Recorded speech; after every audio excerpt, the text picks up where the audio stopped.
तो हम डिस्कस कर रहे हैं India Myanmar relations, like why does Myanmar matter to India. हमने काफ़ी सारे डायमेंशंस ऑलरेडी डिस्कस करे हैं।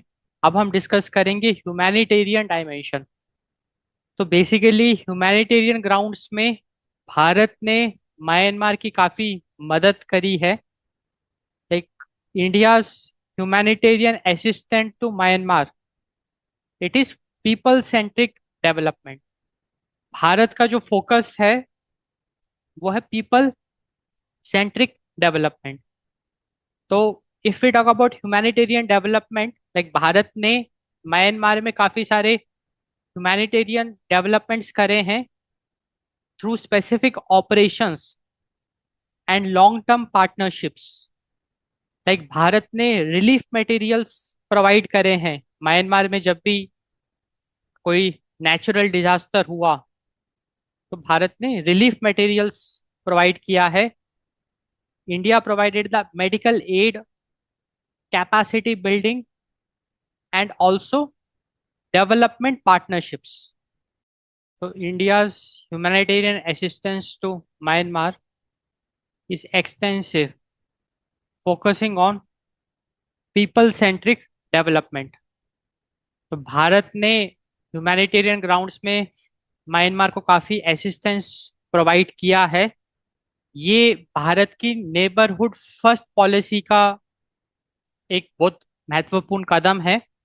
That is humanitarian assistance to Myanmar, and the focus is people centric development.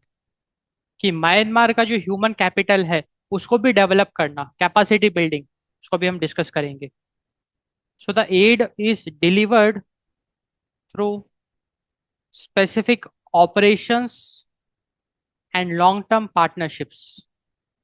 तो इन operations and long term partnerships को भी हम डिटेल में डिस्कस करेंगे। तो specific operations and long term partnerships, तो specific operations and long term partnerships के तहत भारत म्यांमार को ह्यूमैनिटेरियन एड्स प्रोवाइड कर रहा है in the form of relief materials, in the form of medical aid, दवाइयों की मदद पहुंचा रहा है। तो देखो, आपको पता होगा कि भारत जो है, India is like one of the largest manufacturer of generic medicine. तो फार्मास्यूटिकल सेक्टर की बात करें तो भारत जनरल मेडिसिन का एक बहुत बड़ा उत्पादक है, मैन्युफैक्चरर है।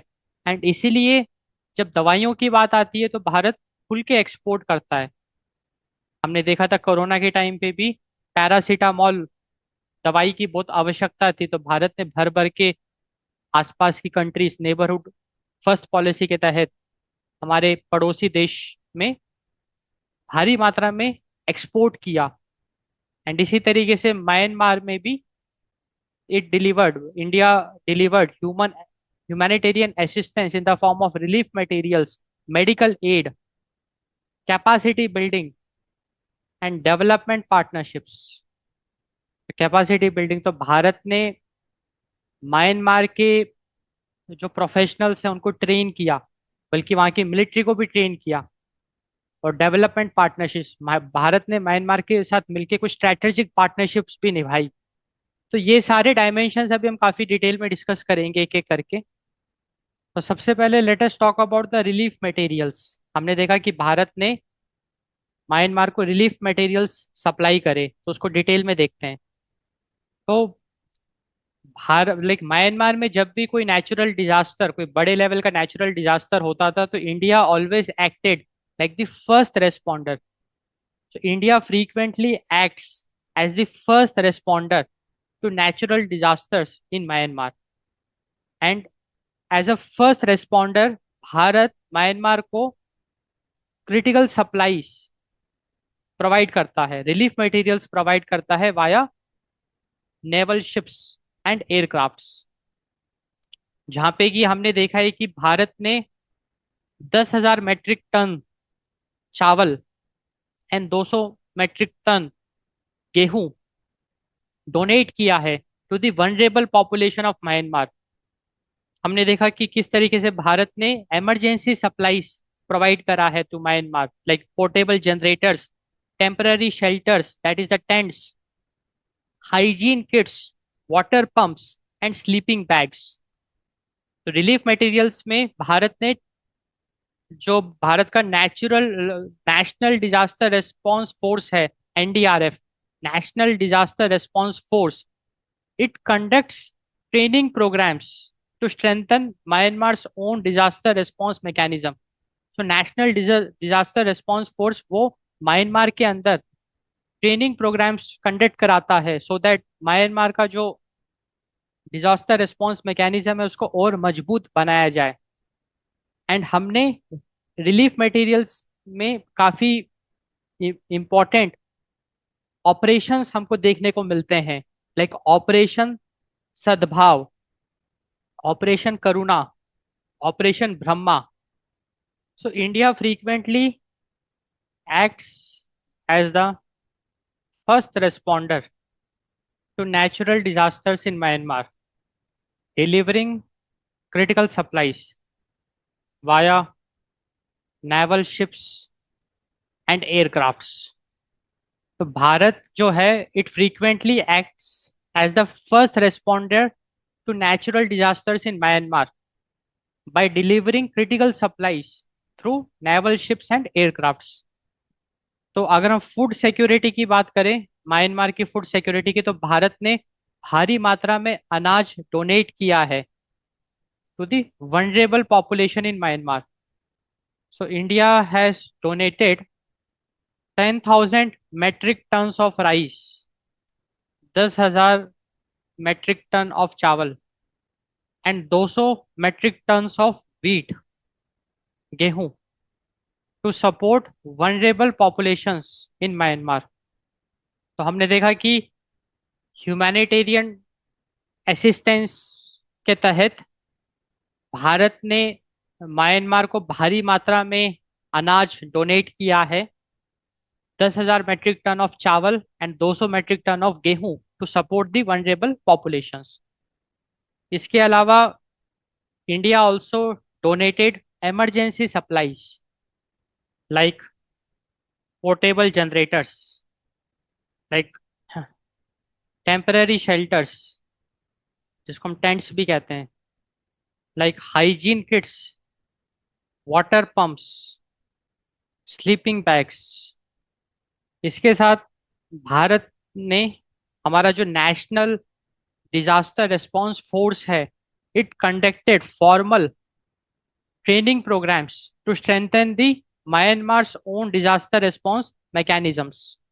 So India also provided the technical support, India also provided the technical support, जहाँ पे कि the national disaster response force, NDRF, it conducts training programmes to strengthen Myanmar's own disaster response mechanisms. And Bharat ने Myanmar के साथ मिलके कुछ बहुत specific operations भी करे हैं टू प्रोवाइड ह्यूमैनिटेरियन असिस्टेंस, जहाँ पे like if you look at specific operations, we have operation Sadbhav जो सितंबर 2024 में हुआ था, ऑपरेशन सद्भाव। तो ऑपरेशन सद्भाव जो सितंबर 2024 में होता है, इसके तहत India dispatched 53 tons of relief material, that is the gensets and hygiene items, via naval ships like INS Satpura and Indian Air Force aircraft for Typhoon Yagi victims। तो बेसिकली सितंबर 2024 में म्यांमार में there was a typhoon called Yagi. तो इनके victims के लिए India supplied 53 tons of aid, and this aid includes gensets and hygiene items। So 53 tons of hygiene items was supplied by Indian administration to the victims of Yagi typhoon in the year September 2024, and this aid was dispatched through Indian naval ship Satpura and Indian aircraft, like Indian Air Force aircraft, and the name of the operation was operation Sadbhav. तो हमने देखा कि सितंबर 2024 में Myanmar में there was a Yagi typhoon जिसने बहुत तबाही मचाई, एंड ऑपरेशन सद्भाव के तहत इंडियन एडमिनिस्ट्रेशन ने 53 tons of relief material supply किया through Indian naval ship Satpura and Indian air force aircrafts. So there was another operation called Operation Karuna in the year May 2023, जहाँ पे कि Indian administration it deployed 4 naval ship to deliver 40 plus tons of relief material after cyclone Mocha।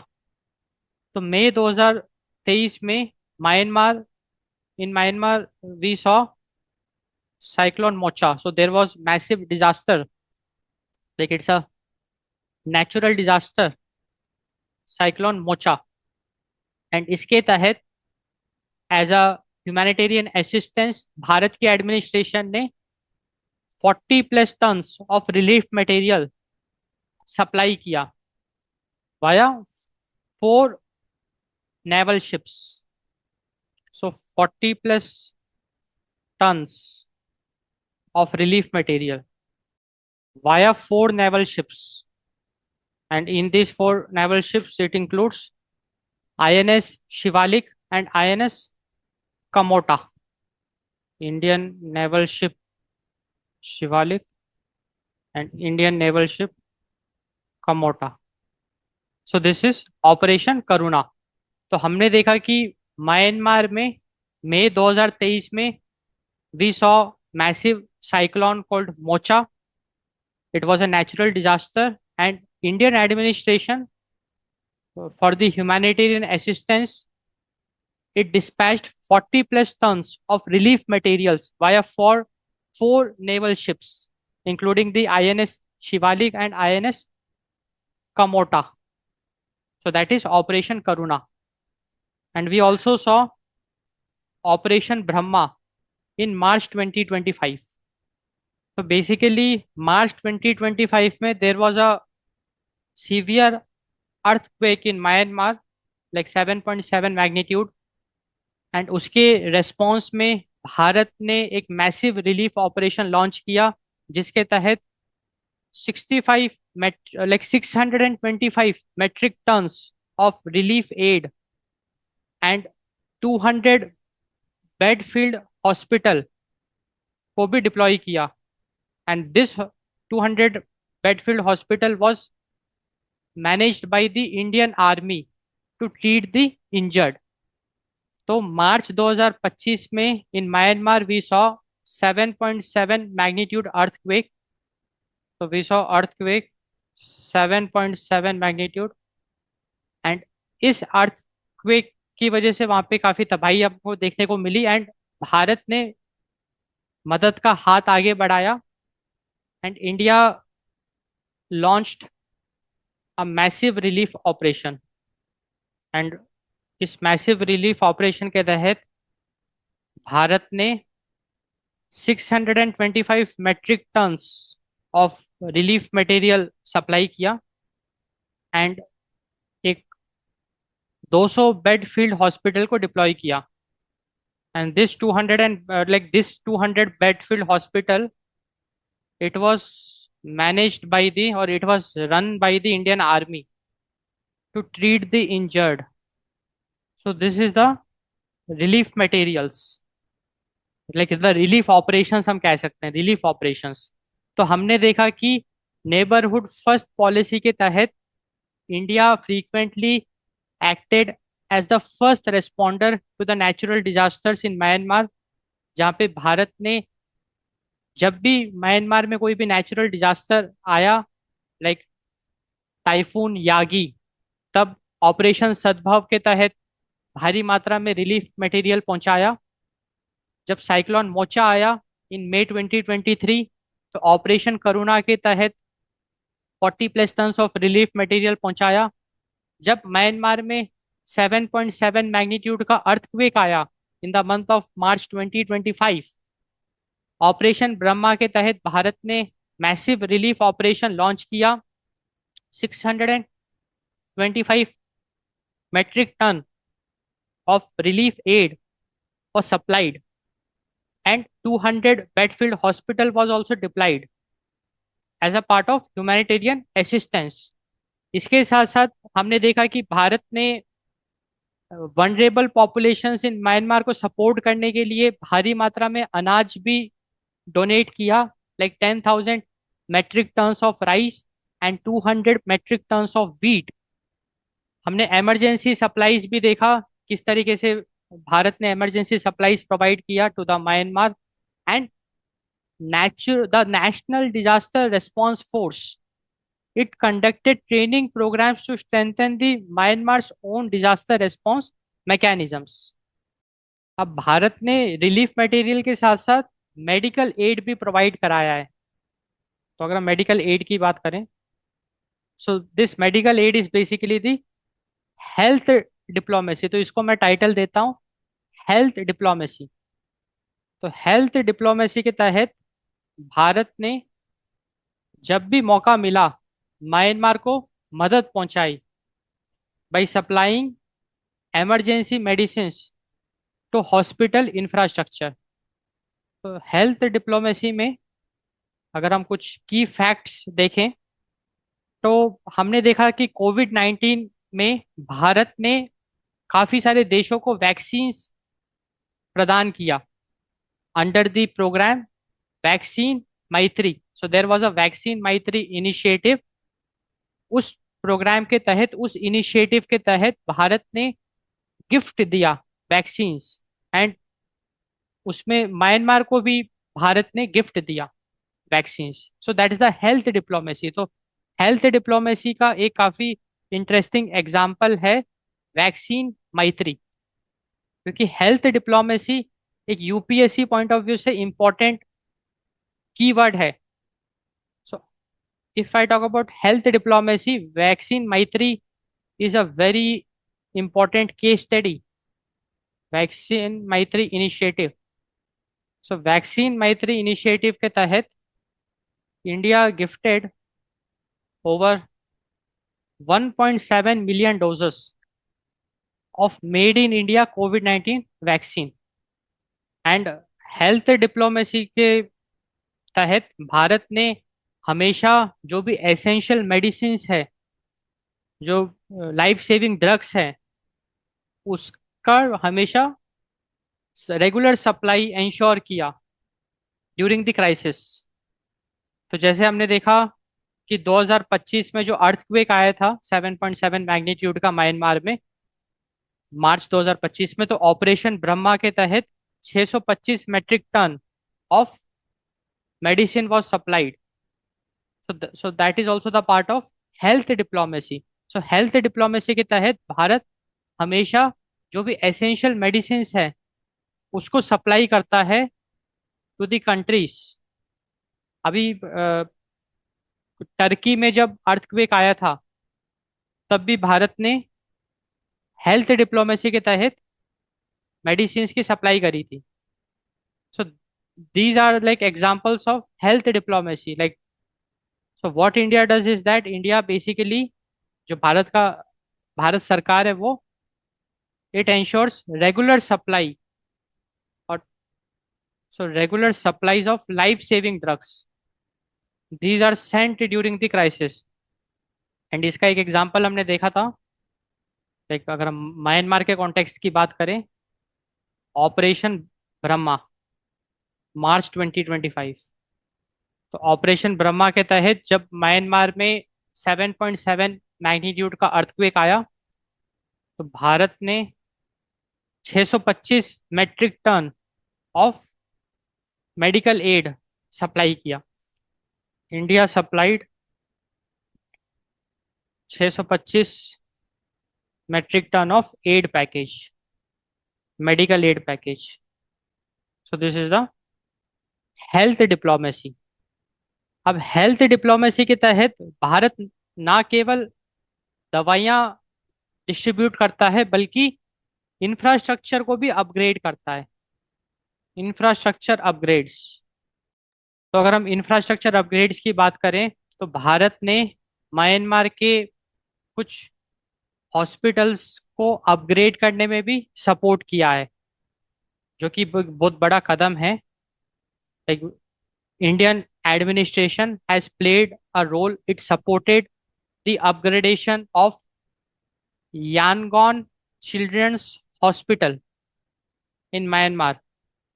Indian administration it supported the upgradation of Sitwe General Hospital in Myanmar and the Monwa Moniwa General Hospital in Myanmar।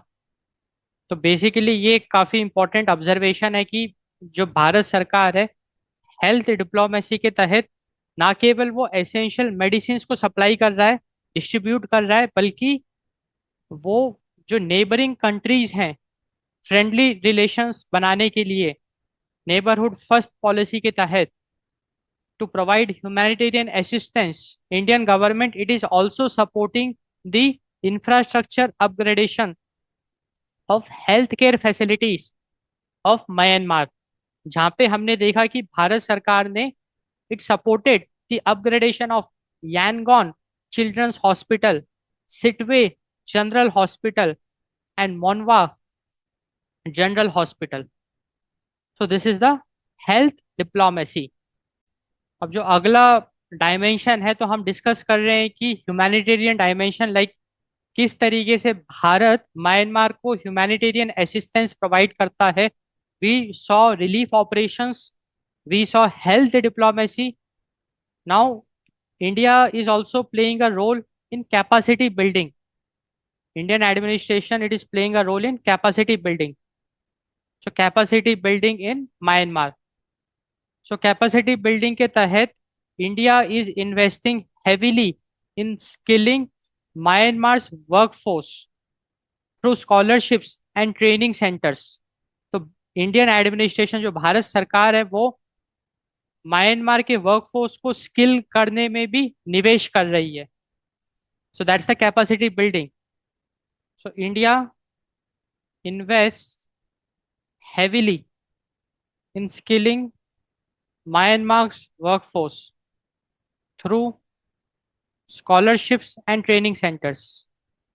तो now let us look at कि किस तरीके की scholarships Bharat सरकार Myanmar के workforce को दे रही है एंड किस प्रकार के ट्रेनिंग सेंटर्स वहाँ पे खोले गए हैं। तो अगर हम स्कॉलरशिप्स की बात करें, if you talk about scholarships, तो दो बहुत महत्वपूर्ण स्कॉलरशिप्स हैं।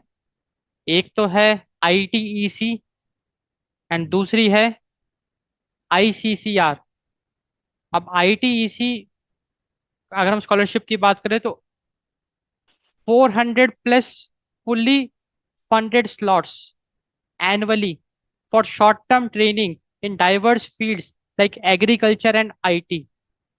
So ITEC it offers 400 plus fully funded slots annually for short-term training in diverse fields like agriculture and IT. And अगर हम आईसीसीआर की बात करें, it is basically the annual scholarship slots for higher education and it have been increased to 100 starting from 2026।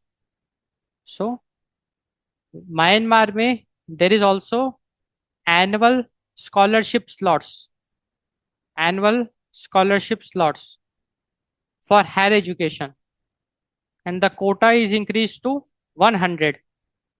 तो 2026 से ये जो number of seats हैं it is increase to 100 starting from 2026। तो हमने देखा कि भारत जो है म्यांमार के वर्कफोर्स को स्किल करने के लिए it is investing and it is offering scholarships. तो आईटीईसी हमने देखा कि 400 से ज़्यादा fully funded slots every year is been sponsored, जहाँ पे कि म्यांमार के जो वर्कफोर्स हैं 400 से ज्यादा लोग फ्री में उनका पूरा खर्चा भारत उठा रहा है, so that they can get training in diverse fields like agriculture and IT. And हमने देखा स्कॉलरशिप में आईसीसीआर, जहाँ पे कि 100 से ज्यादा like 100 slots for higher education. तो हर साल 100 म्यांमार के बच्चों को हम स्पॉन्सर करते हैं सो दैट वो अपनी हायर एजुकेशन को कंप्लीट करे।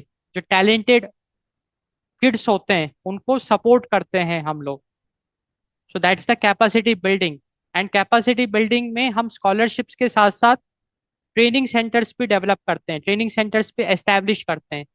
तो let us look at some examples, some training centers which are already established by the India in Myanmar to upskill the Myanmar's workforce.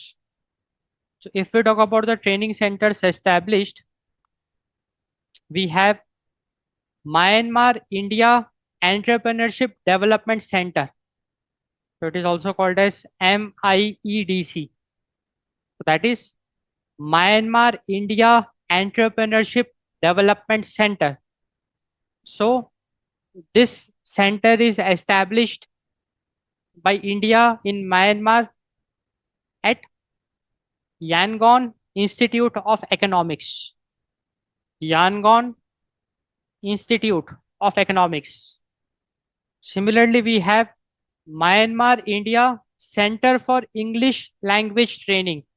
So this Myanmar India Center for English Language Training, that is MICELT,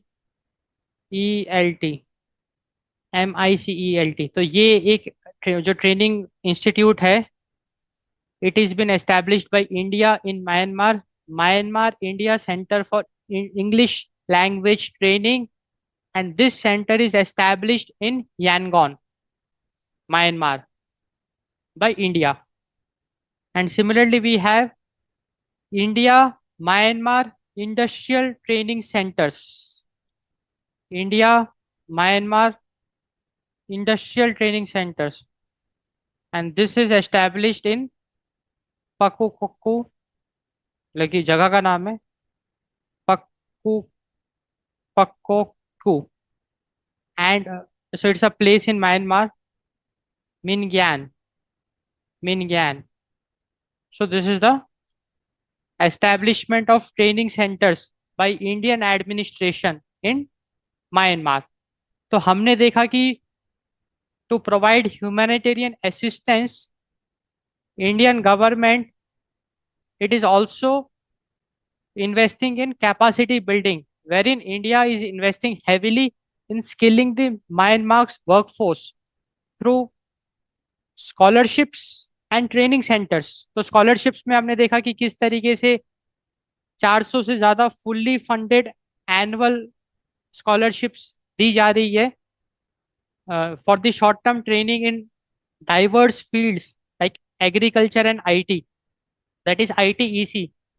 and हमने देखा ICCR के तहत annual scholarship slot is been provided for higher education, and like 100 से ज्यादा बच्चों को वहाँ पे हायर एजुकेशन के लिए हर साल फुल स्कॉलरशिप दी जा रही है। एंड हमने देखा कि किस तरीके से भारत ने म्यांमार के अंदर ट्रेनिंग सेंटर्स को एस्टैब्लिश किया है, like Myanmar India entrepreneurship development centre at Yangon Institute of Economics, Myanmar India centre for English language training in Yangon, India Myanmar Industrial Training Centers in Pakokku and Mingyang. तो this is the capacity building. अब हम discuss करेंगे अगला aspect in humanitarian dimension, that is the development partnerships. तो भारत जो है Myanmar के साथ मिलके कुछ स्ट्रैटेजिक पार्टनरशिप्स कर रहा है for the regional development, and we are calling it development partnerships. तो डेवलपमेंट पार्टनरशिप्स के तहत भारत ने 1.5 बिलियन डॉलर का इन्वेस्टमेंट्स कर रखा है।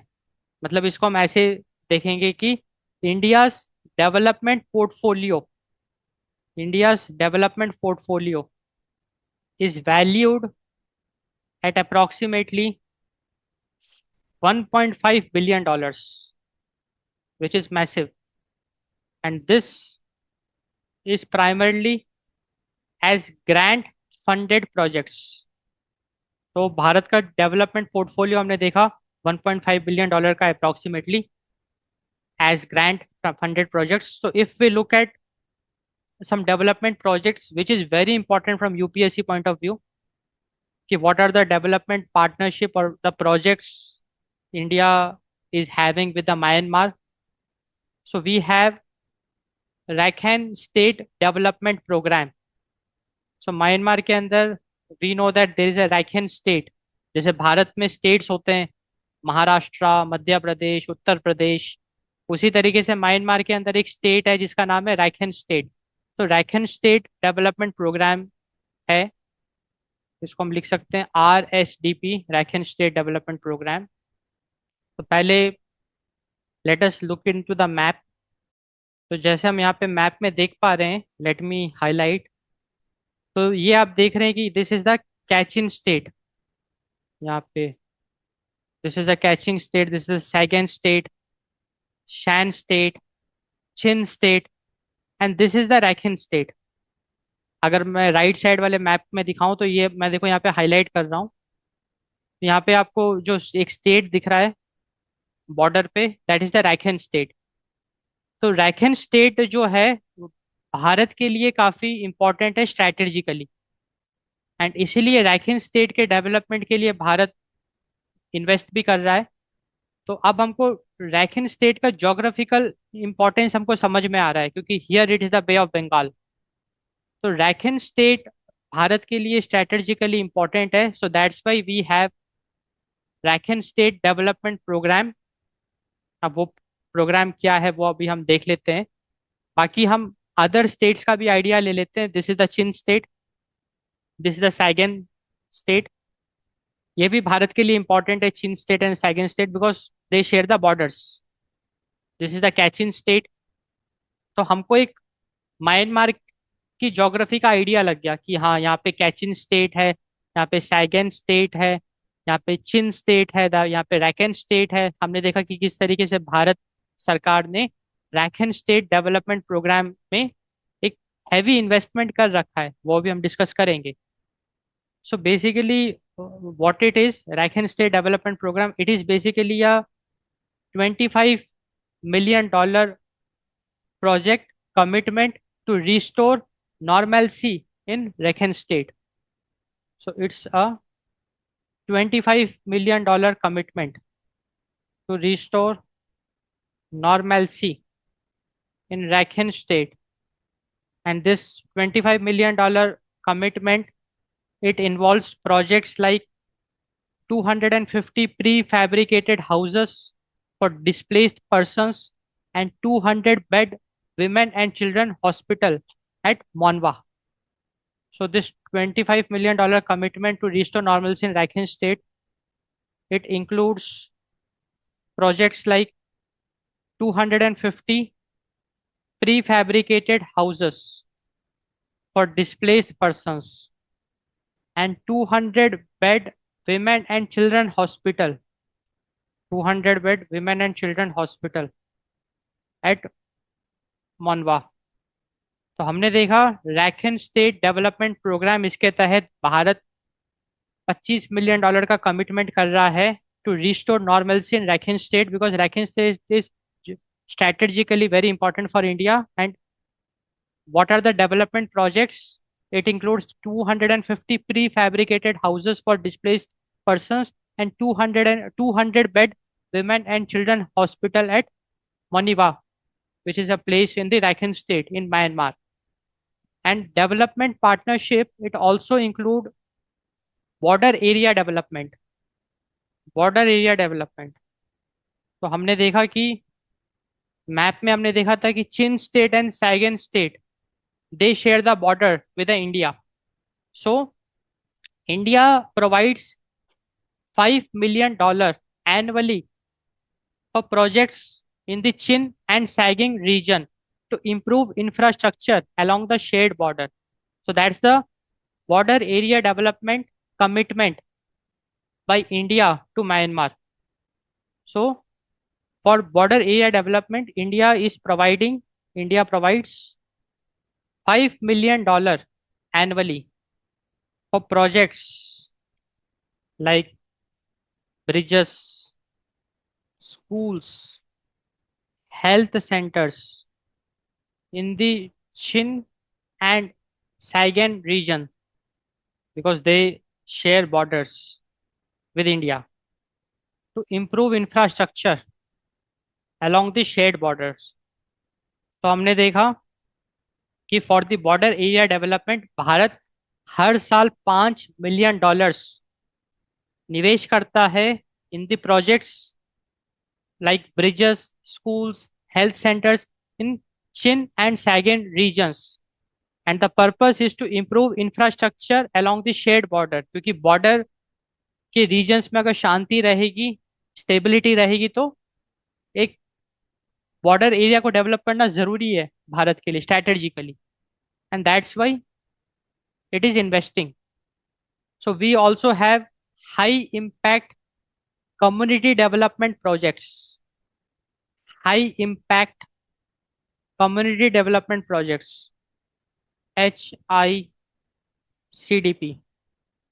इसके तहत like these are small development projects that directly benefits the local communities in Myanmar, and India is investing in this also. High impact community development projects, as the name suggests, it is a community development projects. So these are basically small development projects. These are basically small development projects. Small development projects, SDP, that directly benefits the local communities. तो हमने देखा कि किस तरीके से small development projects, अगर हम इसके एग्जांपल्स देखें, so we have examples of SDPs like donating tractors. हम एसडीपी के एग्जांपल्स देख रहे हैं, small development projects like tractors donate कर दिया, crawler harvesters and computers to universities. तो हमने देखा कि किस तरीके से to provide humanitarian assistance, Indian administration is establishing development partnerships with Myanmar. So we saw that India's development portfolio is valued at approximately $1.5 billion. So we saw three main development programs. So we have Rakhine State Development Program, जहाँ पे कि $25 million का commitment है from India to Myanmar to restore normalcy in Rakhine state. तो Rakhine state development programme के तहत like India is building 250 prefabricated houses for displaced persons and 200 bed women and children hospital at Moniwa. It's a place in Myanmar in Rakhine State. We saw that Rakhine State is strategically important for India, and India is also establishing development partnership like in the segment of border area development, जहाँ पे भारत क्या कर रहा है, हर साल $5 million निवेश कर रहा है in developing the Chin and Saiging regions which share the border with the India. So Chin state, Saiging state, they share border with India, and India हर साल $5 million निवेश कर रहा है in development projects in these states like building bridges, schools, health centers. And हमने एक और महत्वपूर्ण development partnership देखा, that is high impact community development projects, जहाँ पे कि भारत स्मॉल डेवलपमेंट प्रोजेक्ट्स कर रहा है like donating tractors, harvesters, computers to universities, so that these small development projects they directly benefits the local communities. So this is how Myanmar matters to India, because Bharat Myanmar को humanitarian assistance provide कर रहा है in the form of relief operations, in the form of health diplomacy, in the form of capacity building, and in the form of development partnerships.